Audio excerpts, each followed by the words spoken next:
What's the worst thing that I've seen happen to a sex offender in prison?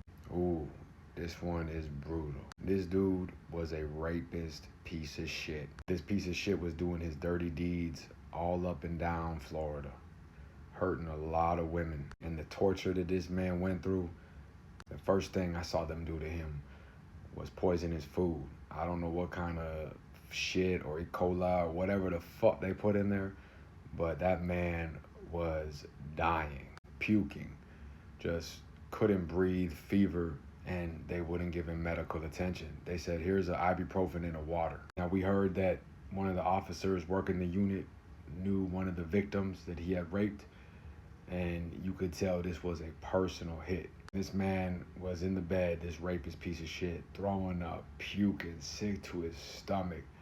I mean, fever. And they say, hey man, we're gonna take you to medical. It's about time. And he just couldn't think of anything else but getting healthy again. I mean, Florida doesn't really have protective custody, you know. You're in a keep away cell, or you're just in the mix with everybody, and that's just what it is. And in like H dorms or high custody dorms, it'll just be, all right, these guys on DC confinement go out, CM goes out, PC goes out, but no one is just hidden. Anybody can get hit at any given time. Cell doors get open any given time, or you're just in an open bay, and it literally takes your head to get almost cut off for them to say, maybe we'll put him in a new prison. Then they'll say, if it happens again, maybe PC. Yeah, Florida does not play that shit. But yeah, so they called him like he was going to medical, but he wasn't going to medical. They brought him in the laundry room, and anybody that's ever been in a Florida prison in the Panhandle, the laundry room is where the blind spot is for the officers to beat you half to death. And this officer, we didn't see anything, but we heard nothing but the sounds of a punch and beating for a good 5-10 minutes. And they gassed him with pepper spray. They brought this piece of shit back in the dorm. Everyone was like, oh, we couldn't breathe. Dudes were like wearing masks from the smell. They told him to go shower. Get that shit off you. They put that shit on scalding hot. Now remember, this dude was in prison for, I think, 9 to 10 rapes on women. And this was just the beginning of his torture. So they throw him in there. He's just scalding water on him. And they walk away. He's all busted open, just fucked up beyond recognition. So he's not moving. And they're screaming, count time, flicking the lights. And they say basically he needs to go to a mental health unit because they think he's going on a hunger strike. This is the torture you get for hurting women and children, you sick fucks. He goes there and they feed you the loaf, which is like the worst, shittiest food, baked with more shit on top of shit. You're wearing like a paper turtle suit. It's freezing. They don't give you any property, no blankets. It's hell back there. But they did let him get back to health. But it only got worse for him. As soon as he gets out, he's begging to go to protective custody. He does one of the stupidest things you can do. Tells the officers. This is back when they had the Chipley 5 going on. In case you don't know what that is, you'll see in my next video what we endured. And these officers were like a hit squad. It was so bad, they called him organized crime. One of them killed themselves because he was facing so much time. Officers. Well, he told on one of them. And yeah, they put him in the unit in, I think it was H dorm at Holmes Correctional. And they basically put a bounty on his head. And one thing I've always noticed, there's been wars between gangs, wars between organizations, guards and inmates, and so on and so on. But nobody disagrees about working together to hurt one of these evil, demonic, just predators, because we become the monsters to the predators when they're on the inside. As soon as he gets in there, this little Southsider, I don't even remember his name, slices him across the face with a razor blade. One of his brothers or friends picks him up, throws him in a toilet, and starts giving him like a swirly basically, and holding him down for like 5-10 seconds, brutality. And I'm gonna keep it real with y'all. The toilet was filled with whatever shit, piss, jizz they had going on in there. He was never seen again. I don't know where he went after that, but that was the end of that piece of shit.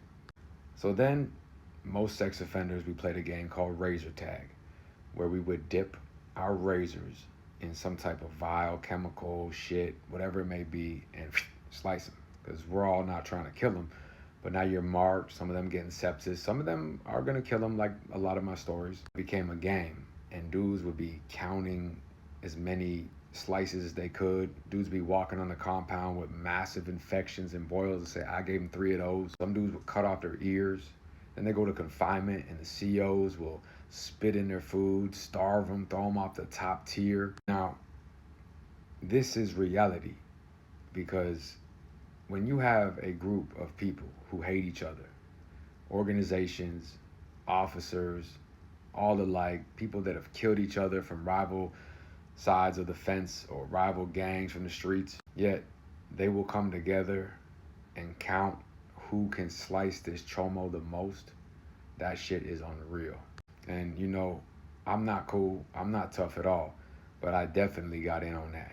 As somebody that had a family member, one, abandoned by the system and let a rapist, pedophile piece of shit do stuff that the unimaginable, and I couldn't do anything at that age, well, the vengeance is mine, you know? That shit turned me into the Punisher.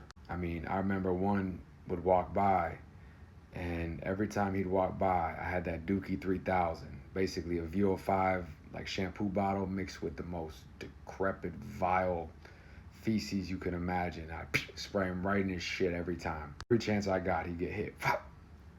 I'll say I got him the best. He actually had visitors coming to visit him, and the COs told me, hey, give him a Dookie 3000, empty the clip on him. So they acted like I was gonna go clean up the visiting room or whatever.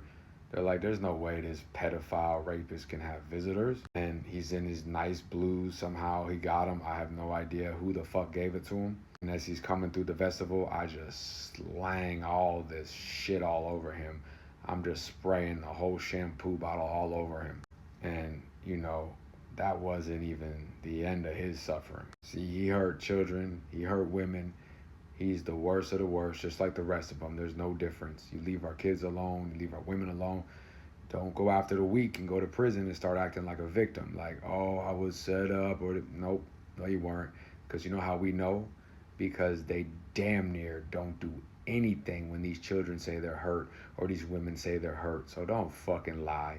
It takes literally a kid to be so hurt or a woman to be so hurt for them to take anything serious. So for you to be convicted on all these counts and to be found guilty and sentenced to 1,000,000 years after you've done it for decades and decades and been getting out, nah, you're not getting out this time. And if you're getting out, you will never be the same. You will shit in a bag.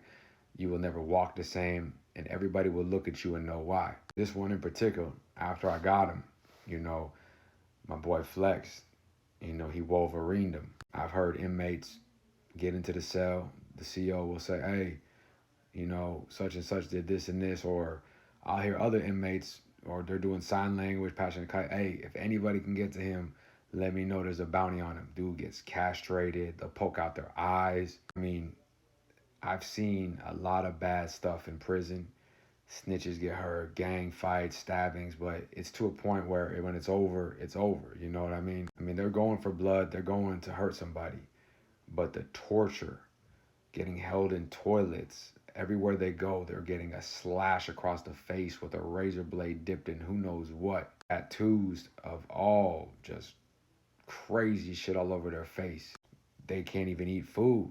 And then if they don't eat the food, they throw them in a psych area, and then they get out and get stabbed again, poisoned again, swirlies and shitty toilets. A lot has to do with the fact that the system did so horrible. We've seen our sisters, our family members, some people themselves completely get hurt by these people, and the system just doesn't listen to the kids until finally something so bad happens that they have no choice. So it's like the young kid finally comes out of this person. I know that's how I felt. And it's like I can finally do something to stop the madness. I mean, when you see an inmate breaking a broomstick and putting the side with the splinters and impaling one, you know that's pain and pressure that he's been holding on for his whole life. There is no pity. Leave our children alone. It's plain and simple. Stay out, stay free.